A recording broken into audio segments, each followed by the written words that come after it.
Someone in the comments said, I think I would have been a very different person if I had someone supporting me through my trauma.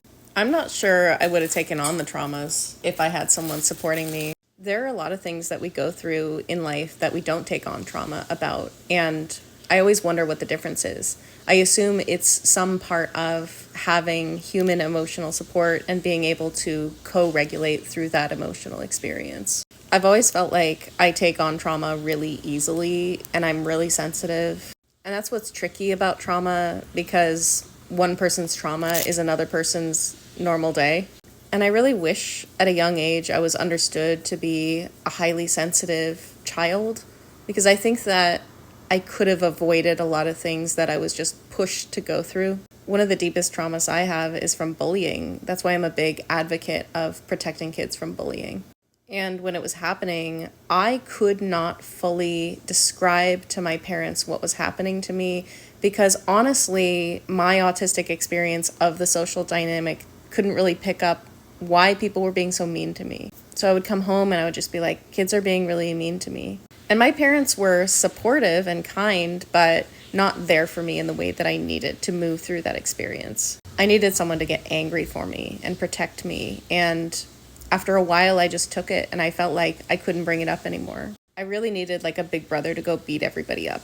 And I think about not only the emotional supports that I didn't have, but the pattern of emotional suppression and not being able to inhabit your own emotions that had already been set up in my childhood that made me unable to channel my anger when I needed it to protect me.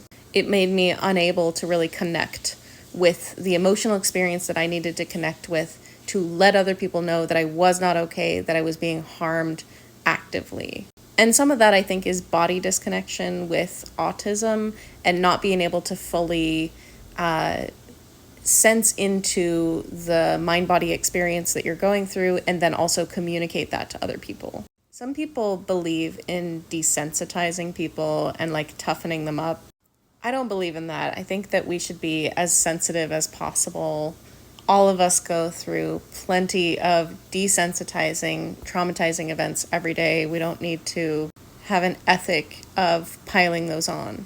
Those of us who are incredibly sensitive like I am, we already become incredibly tough and incredibly survival-based anyway.